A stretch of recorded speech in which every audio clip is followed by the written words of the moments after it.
যোৰহাটত সংঘটিত হৈছে এক আজব ঘটনা। বিদ্যালয়ৰ প্ৰধান শিক্ষয়িত্ৰীৰ লগতে বিদ্যালয় পৰিচালনা সমিতিৰ সদস্যই আনিছে নিজৰ বিদ্যালয়খনৰ ওপৰত গুৰুতৰ অভিযোগ। প্ৰথমে মন কৰাকে ৰাজহুৱা অভিযোগ পত্ৰলৈ, য'ত স্থানীয় ৰাইজে ন্যায় বিচাৰি বহু ৰাইজৰ স্বাক্ষৰিত আয়ুক্তলৈ লিখা এখন পত্ৰ। এতিয়া আহোঁ কাহিনীটোৰ মূল কথালৈ।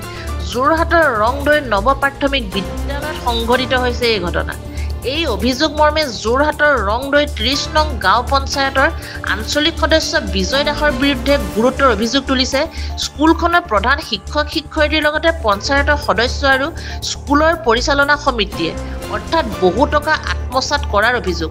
প্ৰথমে দেখুৱাইছোঁ উত্তৰ পূব যোৰহাটৰ শিক্ষাখণ্ডৰ ৰংদৈ বাহন আৰু ৰংদৈ কৈবত্ৰ গাঁৱৰ ৰংদৈ নৱ প্ৰাথমিক বিদ্যালয়ৰ ৩০ নং গাঁও পঞ্চায়তৰ আঞ্চলিক সদস্য বিজয় দাসৰ কামৰ নমুনা। এই দৰ্জাখন বেয়া হৈ যোৱা দৰ্জাখন মেৰামতিৰ পাছত লগোৱা হৈছে উৱলি যোৱা কাঠেৰে। টিঙৰ গৰমৰ পৰা পৰিত্ৰাণ পাবলৈ লগাব লাগিছিল AC বোৰ্ড, কিন্তু লগাইছে প্লাষ্টিক তথা এখন পলিথিন। তাকো ১ বছৰ নহওঁতে ফাটিবলৈ আৰম্ভ হোৱা এখন ছবি দেখা গৈছে। বাৰাণ্ডাৰ কাঠসমূহ লগাইছে, কিন্তু কিছু কাঠ পুৰণি কাঠ লগোৱাৰ গুৰুতৰ অভিযোগ উত্থাপিত কৰিছে প্ৰধান শিক্ষয়িত্ৰীয়ে। প্ৰধান শিক্ষয়িত্ৰী আৰু বিদ্যালয়খনৰ পৰিচালনা সমিতিয়ে জনোৱা মতে বিদ্যালয়খনৰ মেৰামতিৰ বাবে আহিছিল ২.৫ লাখ টকা, কিন্তু কামৰ নমুনা দেখি হতভংগ ৰাইজ। ইয়াৰ পাছতে আহোঁ বিদ্যালয়খনৰ খিৰিকীৰ কথালৈ। হুকৰ বদলি তাঁৰে গাঁঠি মাৰিব লগা হৈছে খিৰিকী, লগতে আনখন খিৰিকী ব্লেক বৰ্ডেৰে ঢাকি ৰাখিবলগীয়া হৈছে। এনে এক দুখ লগা ছবি দেখিবলৈ পোৱা গৈছে।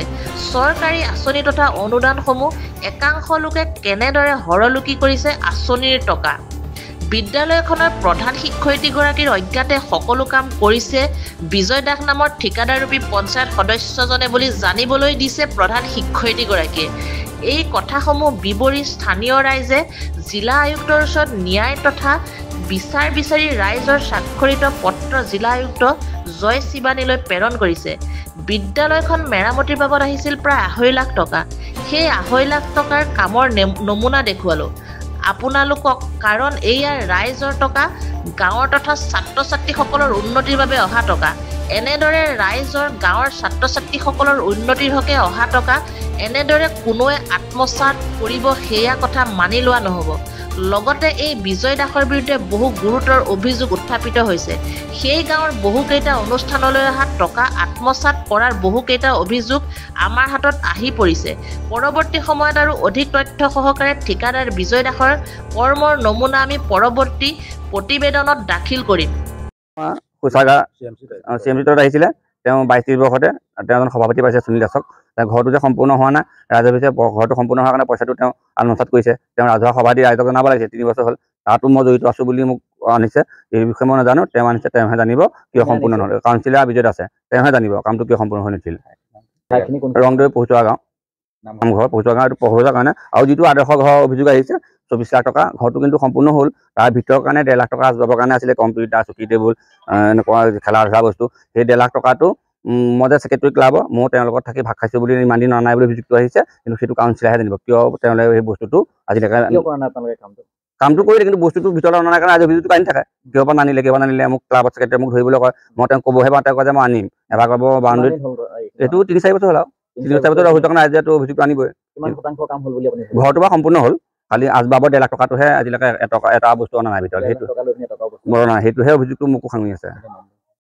আমাৰ কাউন্সিলাৰ বিজয় দাসে বনাইছিলে, তেওঁ ৰাইজৰ নামঘৰ ছেক্ৰেটাৰীও, কিন্তু ঘৰটো সম্পূৰ্ণ নোহোৱাৰ কাৰণে অভিযোগটো আহি আছে যে ৪.৫ লাখ টকাৰ ঘৰটো কিয় আজিলৈকে হোৱা নাই। তেওঁ ৰাইজে ভাবিলে যে পইচাটো আত্মসাৎ হৈছে, যেতিয়া ২-৩ বছৰ হৈ গ'ল। সেইকাৰণে তদন্তটো হ'ব লাগে, কিয় সোনকালে নহ'লে বা পইচাটো আছেনে বা শেষেই হ'ল, তদন্তটো কৰি দিলে ৰাইজক। বিজয় দাসক আপোনালোকে কৈছিলে নে কাউন্সিলৰ যোনজন আপোনালোকে কৈছিলে কথাটো? বিজয় দাসক ৰাইজে কৈছে সোনকালে উলিয়াব, তেওঁ কৈছিল মই উলিয়াই দিম। ইয়াৰ বিষয়টো কি তেওঁহে জানিব। কিমান দিন হ'ল এতিয়ালৈকে? এইটো ২-৩ বছৰ হ'ল। তেওঁ কৈছিলে বা খালি ইয়াত ফলকখন থাকিলেহে ৰাজহুৱাভাৱে জানিব। আগতীয়াকৈ ফলকখন মাৰিব লাগে, ফলকখন নমৰা কাৰণে ৰাইজে নজনা, কথাটো জনা নাই। বৰ্তমান সময়লৈ কিমান টকাৰ কাম হ'ল বুলি আপোনালোকে ভাবিছে? এইটো খুব বেছি কিমান হ'ব? ৮০,০০০, ১.৫ লাখ মান টকাৰ ভিতৰত, ১ লাখ টকা ৮০,০০০ টকাৰ ভিতৰতে হ'ব। তাতখনে ঢালিছে কল।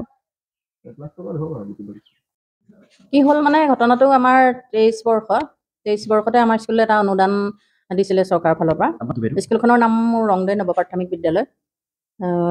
অনুদান এটা আহিছিলে, অনুদানটো আঞ্চলিক সদস্য শ্ৰীযুত বিজয় দাসে মানে কামটো কৰিম বুলি ইয়াত প্ৰথম দিনাখনি মানে যেতিয়া অনুদানটো আহিছিলে, ইয়াত এখন মিটিং দিলে আঞ্চলিকৰ। এই 30 নং গাঁও পঞ্চায়ত আঞ্চলিক সদস্য। তাৰপিছত তেওঁ মানে ক'লে ইয়াত অনুদানটো আহিছে বুলি। মই বোলো ভালেই হ'ল, আমাৰ ওপৰত টিংখিনি এনেও ফুটা বৰষুণ দিলে পানী পৰে, গতিকে আমাৰ ভালেই হ'ব, কামটো কৰি দিলে। তাৰপিছত সেইমতে তেওঁ গ'ল।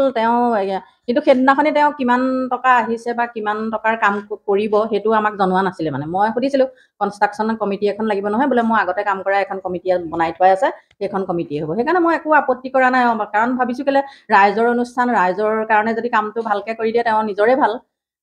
মই সেইটো কাৰণে একো আপত্তি কৰা নাই। তাৰপিছত গ'ল কথা গৈছিল ৰংদৈ নৱ প্ৰাথমিক বিদ্যালয়, মই প্ৰধান শিক্ষয়িত্ৰী। তাৰপিছত কাম কৰিলে মানে 23 চনৰ জানুৱাৰী মাহ নেকি, জানুৱাৰী আমাৰ 3 তাৰিখে গুণোৎসৱ আছিলে, হয়নে? 3 তাৰিখে আমাৰ গুণোৎসৱ আছিলে। গুণোৎসৱৰ 4 দিনমানৰ আগত মানে বিদ্যালয়খন ভাঙিলে মানে তাৰপিছত যোনদিনাখনি ভাঙিছে সেইদিনাখন স্কুল বন্ধ আছিলে, আৰু তেওঁ মানে মোক সেইটো খবৰটো জনোৱাও নাছিলে স্কুলখন ভাঙিম বুলি। তাৰপিছত মই স্কুললৈ আহি পেলাই দেখিছোঁ স্কুল ভাঙিলে দেখোন। তাৰপিছত স্থানীয় কেইজনমান ব্যক্তিয়ে ইয়াত কাম কৰিছে বাৰু। তাৰপৰা মই বোলো স্কুলখন ভাঙিলে এতিয়া আমাৰ গুণোৎসৱৰ আগত হ'ব নহয়? বোলে হ'ব আমি কমপ্লিট কৰি দিম বোলে, তেনেকৈ বুলি ক'লে। তাৰপিছত মই একো আপত্তি কৰা নাইকিয়া আৰু। তাৰপিছত এই অফিচ ৰুমৰ আকৌ চাবি মোৰ হাততে থাকে, বাকী এই ঘৰটো মানে খোলা থাকে, ৰান্ধনি হাতত চাবি থাকে। এতিয়া মোৰ কথাটো হ'ল কি, একেটা পইচাৰে কিমান অনুদান আহিছে সেইটো নাজানো। মই তেখেতক সুধিলোঁ, তেখেতে জনোৱা নাছিলে। আৰু মোৰ লগত মানে তেওঁ মুখামুখি নহ'লেই যেতিয়া কাম কৰি আছিলে। আৰু মোৰ মতে যেতিয়া এখন বিদ্যালয়ৰ মুৰব্বী থাকে, যেতিয়া চৰকাৰী এটা অনুদান আহে, মুৰব্বীৰ লগতে মেইন কথাটো পাতিব লাগে। তেওঁ মোৰ লগত পতা নাই, মই সেইটো আপত্তিও নকৰিলোঁ বাৰু। এতিয়া আমাৰ টিংখিনি বাৰু টিংখিনি লগালে, আৰু AC বৰ্ডটো লগাব লাগিছিলে বুলি কোৱা শুনিছোঁ, কিন্তু AC বৰ্ড নলগাই পেলাই এতিয়া সেই পলিথিন লগালে। বেলেগ স্কুল এখনত মানে একেটা অনুদানৰে কোৱা শুনিছোঁ, সেইটো তাত AC বৰ্ড লগালে, মানে আমাৰ লগৰে এগৰাকী শিক্ষক এজনৰ স্কুলত। তেতিয়া মোক সুধিছিলে সেইজন শিক্ষকে, বোলে বাইদেউ AC বৰ্ড লগালে নে? মই বোলো AC বৰ্ড নলগালে, আমাৰ পলিথিনহে লগালে। বোলে আপুনি একো নক'লে নি? মই বোলো মোক একো সোধাও নাই, আৰু মোক ক'বলৈ তেখেতক মই লগো পোৱা নাইকিয়া, তেনেকৈ ক'লোঁ। মই নেজানিম, টকাটোৰ কথা মোক জনোৱা নাই, আৰু ইয়াত ফলকো মৰা নাই মানে কিমান টকা আহিলে কি কৰিলে। মোৰ লগত একো সহযোগিতা কৰা নাই।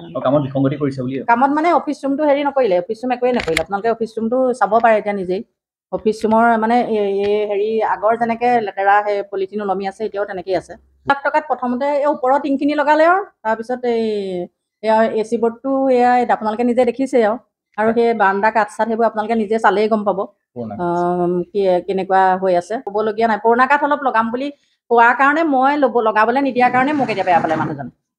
মই বোলো নালাগে লগাব, নতুন কাঠ একেবাৰে লগাই দিবলৈ। তাকো সেয়ে মই তেখেতকতো লগ পোৱা নাই, মিস্ত্ৰীজনকে ক'লোঁ পুৰণা কাঠটো লগাবলৈ নিদিব বুলি পেলাই। তাৰপিছত নতুন কাঠ বাৰু ইয়াত আনি লগালোঁ বুলি কৈছে। আমি চাই থকা নাই নহয়, মোৰ ঘৰটো ইয়াৰ পৰা দূৰ 3 কিলোমিটাৰ। গতিকে মইতো স্কুল ছুটিৰ পিছত গুচি যাওঁ, আৰু তেওঁ মোৰ লগত একো সহযোগ মানে এতিয়ালৈকে একো সহযোগেই নকৰিলে মানে এই বিষয়টোলৈ। তেওঁৰ নামটো বিজয় দাস। এতিয়া এই স্কুলখনত ধৰক মই পঞ্চায়ত সদস্য, তেওঁ মোৰ কাউন্সিলাৰ। কিন্তু আপোনাৰ বাইদেৱে কৈছে যে কিমান টকা আহিছে আমি নাজানো, বা কি কাম কৰিব লাগে বাইদেৱেও নাজানে। তেওঁ এতিয়া বাইদেৱে আপোনাক কি ভাল কৰিলে, কি আখুৱা থাকি গ'ল, হেড বাইদেৱে আপোনালোকক অলৰেডি জনাইছে। বাইদেৱে যিটো কৰিব সেইটো আমিতো কামটো কৰোঁতে দেখা নাই বা অহা নাই। বাইদেৱে ইয়াত জড়িত স্কুলখনৰ বাইদেৱে যি আপোনালোকক ভিজুৱেল দেখুৱাইছে, এইটো পুৰণা এইটো নতুন, সেইমতে হৈছে, আৰু সেইটোৱে সত্য। আৰু আমি দেখাটো এখন দৰ্জাখন ধৰক এতিয়া এখন দৰ্জা, সেইটো বা সত্য হ'লেও মিথ্য হ'লেও কথাটো সঁচা ক'বই লাগিব। এইখনটো আমাৰ অফিচবোৰ গুৰুত্বপূৰ্ণ ফাইল থাকে, ইয়াতো আমাৰ দৰ্জাখন নতুন লগাব লাগিছিলে। এইখনটো পুৰণা, কাইলৈ চোৰে সোমাই লৈ যাব পাৰে, এখন নতুন নলগালে। এইবিলাক পুৰণা কাঠ বাইদেৱে আপোনালোকক দেখুৱাইছে, নতুন পুৰণা কাঠ লগাইছে। কিমান টকা আহিছিল আৰু কিমান টকাৰ কাম কৰিলে? 2.5 লাখ টকা আহিছে বুলি আমি কৰিছোঁ। ফলকখনটো নাই, আগতীয়াকৈ জানিব লাগে, তথ্যটো নাজানো। সেইকাৰণে 2.5 লাখ টকাৰ ভিতৰত 1,20,000 টকা বা 1 লাখ টকাৰ ভিতৰতে কামটো হোৱা যেন অনুমান হয়। আৰু মোৰতো পঞ্চায়তৰ কাম কৰি থাকোঁ। তেখেতৰ নামটো কি? তেওঁ আঞ্চলিক পঞ্চায়তৰ সদস্য আছে 30 নং গাঁও পঞ্চায়তৰ, নামটো বিজয় দাস। জানিব তেওঁ কি এষ্টিমেটত, আমিতো এষ্টিমেট দেখা নাই, এষ্টিমেটত কি আছিলে। থাকিলেও ধৰক নিয়মতেতো AC বৰ্ড লগাব লাগে। 2.5 লাখ টকা হয়, কম পইচা নহয়। তাৰপাছতে ধৰক আপোনাৰ পুৰণা কাঠ লগাবই নালাগে, এইটো বহুত দিনৰ 85 চনৰ স্কুল, বহুত দিনৰ কাঠ। সেইকাৰণে তেওঁ ধৰক পইচাটো ৰাইজৰ মুখে মুখে আত্মসাৎ কৰিছে বুলি ওলাইছে, আৰু কামটো দেখিয়েই ক'ব। 13 নে 14 ফাইনেন্সত 13 তিনিটা থাকে নহয়, 14, 15 কোনোবা এটা হ'ব চাগে। আপোনাৰ নামটো? মোৰ নাম হৰেণ দাস। মোৰ স্কুলখনৰ পৰিচালনা কমিটিৰ সদস্যকে মোৰ এই পঞ্চায়তৰ 4 নং ৱাৰ্ডৰ প্ৰাক্তন সদস্য। যোৰহাটৰ পৰা সুমিত দাসৰ ৰিপৰ্ট, E24 লাইভ ব্ৰেকিং।